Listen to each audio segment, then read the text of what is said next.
السلام علیکم۔ وعلیکم السلام۔ اچھا، یہ ایک بڑا کامن ایشو ہے ہمارا، اور اکثر اس کے اوپر بڑی ڈبیٹس بھی ہوتی ہیں کہ حضرت عائشہ کی ایج جو ہے ان کی شادی کے وقت، وہ عام طور پہ کہا جاتا ہے کہ وہ 9 سال یا کئی جگہوں پہ آتا ہے تو 6 سال۔ تو یہ ایک بڑا مشکل معاملہ ہے مسلمانوں کے لیے کہ اس کے اوپر بڑا اعتراض اٹھایا جا رہا ہے پوری دنیا کے اندر، تو اس کو آپ کیسے ایکسپلین کرتے ہیں؟ دیکھیں، حضرت عائشہ کی عمر پہ اعتراض کرنا جو ہے نا، 2 سطح کے اوپر اس کا آپ کا جو سوال ہے نا اس کی 2 شاخیں ہیں۔ ایک تو یہ کہ کیا یہ بات تحقیق سے واضح ہے کہ حضرت عائشہ کی عمر اتنی تھی؟ تو کافی جگہوں کے اوپر اس نے کمپلیٹ اینگلز سے ملتی ہے۔ ایک حدیث جو حضرت ابو بکر کے ساتھ جب پہلی دفعہ یہ بات کی اللہ کے نبی علیہ السلام نے کہ اللہ کی طرف سے یہ حکم آیا ہے، تو ان کا جو ریئیکشن تھا وہ بھی ریکارڈڈ ہے۔ سو یہ بات جو سوچنا کہ کیا یہ بات صحیح ہے کہ نہیں، تو اس میں تو کوئی شک کی گنجائش نہیں ہے۔ ایک بڑی عمومی رائے چل رہی ہے آج کل یوتھ میں کہ نہیں، یہ تو مورخین نے خود ہی لکھ دیا، اصل میں ایسا کچھ نہیں تھا۔ ان کے اندر پھر ایک مسئلہ ہے، ان کی سائیکالوجی میں ایشو آ چکا ہے۔ میں آپ کو ایکسپلین کرتا ہوں وہ کیسے، کیونکہ اس سے جو دوسرا پوائنٹ نکلتا ہے وہ یہ ہے کہ آپ کو یہ مسئلہ کیوں درپیش آ رہا ہے کہ حضرت عائشہ کی عمر کیا تھی۔ That actually is indicating a problem in your basic psychological construct of your belief. کیونکہ حضرت عائشہ کی عمر کے اوپر اعتراض کرنا اللہ کے نبی علیہ السلام کی نبوت پہ اعتراض کرنا ہے۔ میں اس کو ایکسپلین کرتا ہوں کیونکہ یہ سارے واقعات اللہ تعالیٰ کے ہاں کوئی کوئنسیڈنس نہیں ہوتے۔ اللہ تعالیٰ ہر چیز بائی ڈیزائن کروا رہے ہوتے ہیں، اسپیشلی اپنے انبیاء کے اوپر۔ تو وہ قیامت تک کے آخری بندے نے جو پیدا ہونا ہے اس کے لیے اس کی رہنمائی ہو رہی ہوتی ہے ایک ایونٹ کے ساتھ، جو کہ کسی بھی نبی کے ساتھ ہو رہا ہو، اسپیشلی جو قرآن پاک میں آ جائے، جو پروفیٹ صلی اللہ علیہ وسلم کے ساتھ ان کی لائف میں ہوا۔ So whenever we actually start to or when we get a question, especially in the West, کہ your prophet married a 9-year-old, so you have to actually naturally have a disposition that he's actually conflicting to the very pedestal of prophethood of our prophet صلی اللہ علیہ وسلم، ورنہ تو یہ مسئلہ ہونا نہیں تھا۔ تو جب مسلمانوں کو خود بھی اس بارے میں الجھن شروع ہو جائے تو اس کا مطلب ہے ان کی اللہ کے نبی صلی اللہ علیہ وسلم کی نبوت کے اوپر جو ایمان رکھنا ہے نا، اس کا وہ ڈگمگا گیا۔ میں اس کا ثبوت دیتا ہوں سائیکالوجی سے۔ 3000 سال پہلے قرآن پاک سے اللہ کے نبی صلی اللہ علیہ وسلم کی شادی سے 3000 سال پہلے زیادہ عجیب و غریب واقعہ اور واقعات کی لسٹ پہ ہمیں کبھی اعتراض نہیں کیا۔ 9 سال کی بچی سے شادی کرنے کے اوپر اعتراض ہو رہا ہے ہمارے مسلمانوں کو، اور انہی مسلمانوں کو کبھی 6 سال کے بچے کو ذبح کرنے پہ اعتراض نہیں ہوا۔ کبھی بھی نہیں میں نے سنا، اسپیشلی ویسٹ میں، کہ 6 سال کا بچہ حضرت ابراہیم نے ذبح کیوں کیا اپنے بیٹے کو؟ تو انہوں نے تو چھری چلا دی تھی، ٹھیک ہے، وہ تو بعد میں ایک بکرا آ گیا نا، ادھر تو دمبا آ گیا، ورنہ تو نبی نے تو چھری چلا دی تھی، اور یہی تو امتحان تھا اس کا۔ اور یہ کوئی امتحان نہیں ہے کہ اللہ کے نبی صلی اللہ علیہ وسلم نے عائشہ سے شادی کی، امتحان تو زینب سے شادی کرنے کے اوپر تھا، ٹھیک ہے۔ وہ تو عرب نے اعتراض کیا تھا، آپ کے نبی صلی اللہ علیہ وسلم نے اس اعتراض کو کیسے کاؤنٹر کیا، تو ہم اس کا آنسر دے رہے تھا، مگر چونکہ مسلمانوں کا علم بھی ذرا کم ہے، ان کو حضرت زینب کی شادی کا پتہ بھی نہیں ہے زیادہ تر کو، تو ویسٹ جو ہے وہ اس بارے میں اس لیے وہ زیادہ بات چیت نہیں کرتا۔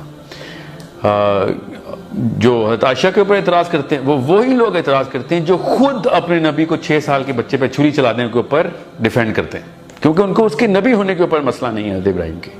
ہمیں چونکہ اپنے نبی کے نبی ہونے کے اوپر مسئلہ ہے، اس لیے ہم اس اعتراض میں کی زد میں آ جاتے ہیں، ورنہ اس کی زد میں آ ہی نہیں سکتا مسلمان کہ یار اللہ تعالیٰ کا حکم ہے جو بھی حکم ہے۔ دوسری بات، میں ایز اے مسلم آپ کو بتا رہا ہوں، تھنکنگ مسلم، اس بات کی بھی ضرورت نہیں ہونی چاہیے کہ اللہ کا حکم تھا کہ نہیں تھا، نعوذ باللہ۔ اللہ تعالیٰ کے نبی صلی اللہ علیہ وسلم نے اگر کوئی بات کی ہے تو آپ اس کے اوپر مقدمہ کر رہے ہیں یہ سوچنے کی کہ اگر اللہ کا حکم تھا یا نہیں تھا، یہ سوچنا ہی مقدمہ ہے اللہ کے نبی صلی اللہ علیہ وسلم کی فراست کے اوپر کہ why did he go towards this decision. So یہ جو مسلمان یہ سوچتے ہیں نا کہ یار 9 سال کی بچی سے شادی کی، اس کو اصل میں سائیکولوجیکل کانسٹرکٹ یہ ہونا چاہیے تھا کہ اگر پروفیٹ صلی اللہ علیہ وسلم نے 9 سال کی بچی سے شادی کی ہے تو ہمیں اس کے فائدے اور سے اور فائدے بتائیں، اس کو مقدمے کے طور پر جو دیکھتا ہے اس کے ایمان میں شدت سے کمی ہے، اور پھر اس کے اوپر وہ والا بندہ جو بھی اس کو یہ پروو کرنے کے لیے یہ کھوج لگانا شروع ہو جائے کہ نہیں 9 سال نہیں ہوں گی، 29 سال ہوں گی، ایک نے تو کہہ دیا 48 سال کی عمر ہے، ٹھیک ہے. اور میں نے خود سنا ایک صاحب تو کہہ رہے تھے کہ یہ تو مورخین نے لکھا ہوا ہے، اصل میں تو سنت حدیث ہے نہیں اس کے اوپر. ہزار ایسی چیزیں جو مورخین سے ہم تک پہنچی ہیں اور بڑے تواتر سے پہنچی. اس کے اوپر تو حدیث بھی ہے، وہ بھائی صاحب کو شاید حدیث کا پتہ نہیں چلا یا پھر وہ پھر منکر حدیث ہیں. بہرحال منکر نبوت کا تو مقدمہ کیا جا سکتا ہے کہ منکر ایمان نبوت، کہ بھئی میں نبوت کے اوپر، اللہ کے نبی صلی اللہ علیہ وسلم کے اوپر نبوت پہ ایمان رکھتا بھی ہوں کہ نہیں، مجھے یہ تحقیق کرنی پڑے گی کہ حضرت عائشہ کی عمر نکالنی شروع کر دی ہے. ویسے بھی جس بندے کو، اچھا دوسرا جو شاخ ہے اس کی وہ یہ کہ اللہ تعالیٰ نے خود قرآن پاک میں کہہ دیا کہ تمہارے بیویوں کی اگر حیض شروع ہو جائیں، تو تمہارے نکاح کے بعد اگر ان کا حیض شروع ہو جائے، اس کا مطلب ہے کہ حیض آنے سے پہلے بھی شادی ہو سکتی ہے. تو یہ تو پتہ نہیں کیسے ڈیفینڈ کریں گے آج کل کے جو ہے نا لیفٹ ریڈیکل مسلمز کہ جو چائلڈ میرج کے خلاف ہوئے ہیں، ان کو how do they actually settle their psychology کہ جب قرآن پاک کی یہ آیت پڑھتے ہیں وہ یا تو وہ پڑھتے ہی نہیں، یا پھر وہ ان لوگوں میں بیٹھے جن لوگوں نے اعتراض تو کیا ہے قرآن پاک میں اور انہوں نے ان کو قرآن نہیں سکھایا اس، کیونکہ یہ تو معترضین سے قرآن سیکھتے ہیں نا ہمارے ویسٹرن مسلمز جو ہیں. جب تک کسی چیز پہ اعتراض نہیں ہوتا ان کو اپنے دین کا ہی نہیں پتہ ہوتا. بیسک سمپل سا آنسر یہ ہے کہ اگر ابراہیم علیہ السلام کی حضرت اسماعیل کے گردن پہ چھری چلانے کے، اور یہودی تو کہتے ہیں حضرت اسحاق پہ چلائی تھی نا، چلیں جس پہ بھی چلائی تھی، تھا تو انسان کا بچہ ہی اور وہ بھی اپنا ہی تھا، وہ تو کہتے ہیں وہ بڑا بچہ زیادہ عزیز اسحاق تھا، اس کے اوپر جب چھری چلائی تھی تو this should have been a very big case on them, but we don't, because ہمیں ابراہیم کی نبوت کے اوپر کوئی اعتراض نہیں، نہ ہی ان کو ہے، اس لیے دونوں نے اعتراض نہیں کیا. اب یہ اعتراض رہ گیا ایتھیسٹ کے ہاتھ، اور وہ ایتھیسٹ تو بھرپور اعتراض کرتے ہیں یہودیوں پہ کہ یار تم ایسے نبی، ایسی کتاب، نبی کو تو نبی تھا کانسیپٹ ہی نہیں مانتے نا، وہ کہتے ہیں ایسی کتاب پہ ایمان لاتے ہو جس میں ایک باپ اپنے بچے کو ذبح کر دیتا. اور پھر وہی ایتھیسٹ اٹھ کے مسلمانوں کو بھی کرتا ہے ساتھ، لیکن یہودیوں کے بینر بھی لگ جاتے ہیں کہ تمہارے نبی نے تو 11 شادیاں کر لیں اور تمہارے نبی نے تو 9 سال کی بچی سے شادی کر لی. ان کے اپنے نبی 300 شادیاں کر کے بیٹھے ہوئے ہیں، جو کہ ہمارے بھی نبی، ہمیں کوئی اعتراض نہیں اس بات پہ، ہمیں نبوت سے اعتراض نہیں ہے تو نبی کے کسی بھی کام سے اعتراض نہیں ہے.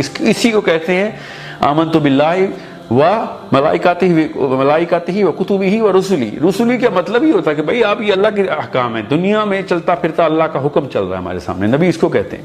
اب نبی اللہ تعالیٰ جو بھی حکم دے، اب ہمیں اس طرح، اور یہ ایک بہت ہی بڑا انڈیکیٹر ہوتا ہے. میرا اپنا فلسفہ یہ ہے اس پہ کہ اللہ تعالیٰ جان کے انبیاء سے ایسے ٹیسٹ کرواتے ہیں، جیسے حضرت ابراہیم سے جب ذبح کروایا، حضرت زینب سے جو شادی کروائی، حضرت عائشہ سے جو شادی کروائی، وہ تو مجھے تو یقین ہے عرب نے اس کا کوئی اعتراض نہیں کیا تھا. یہ تو بعد کا اعتراض ہے ہمارا اپنا، عرب کو کوئی ٹینشن نہیں تھی اس بات سے. مگر اللہ تعالیٰ نے جان کے انبیاء سے ایسے کام کروائے ہیں جو قیامت سے پہلے پیدا ہونے والے آخری دن میں جو بچہ پیدا ہوگا، جو ایٹ لیسٹ جو بندہ ہوگا، جو سوچتا ہوگا، اس کے ایمان کے ٹیسٹ ہوتے ہیں کہ نبی اگر اس کے مطابق زندگی گزارے گا تو پھر وہ ایمان لائے گا، یا نبی کسی اور مطابق زندگی گزارے جو اس کے اپنے مزاج میں پوری نہیں اترتی تب وہ ایمان لائے. اگر اس کے مزاج کے خلاف نبی کام کر رہا ہے تو اس کو پھر اپنا مزاج بدلنا پڑے گا. یہ ہے اسلام کا جو ایمان کے ٹیسٹ ہے. ہم لیکن چاہتے ہیں کہ نبی صلی اللہ علیہ وسلم وہی کام کریں جو اس وقت ہمارا اس معاشرے میں، ہمارے معاشرے کے نارمز ہیں، اس کے مطابق نبی چل رہا ہو. یہ ہماری جو سائیکولوجیکل کانسٹرکٹ ہے، نبی کی بھی سائیکولوجیکل کانسٹرکٹ ہو، اللہ تعالیٰ اس کو پے در پے توڑتے ہیں. ایک نبی سے، ہر نبی سے ایسے کام کروائیں اللہ تعالیٰ کے، جو اس وقت معترضین کے دل کے نفاق کو ظاہر کر کے باہر لے آتا ہے. اور یہی بات ہے کہ میں سائنس کی بنا پہ اسلام کے اوپر ایمان کے خلاف ہوں. جب کوئی ویسٹرن یا کوئی اور فلسفی اسلام کو پوری کرے تو ہم مان لیتے ہیں، اور قرآن پاک کے نسخے انگلینڈ کی کسی یونیورسٹی کو ملے عرب میں سے، جارڈن میں سے، انہوں نے کہا یہ دیکھو قرآن پاک ان کا درست ہے، اور مسلمانوں نے وائرل کرنا شروع کر دیا کہ دیکھا ہمارا قرآن درست ہے.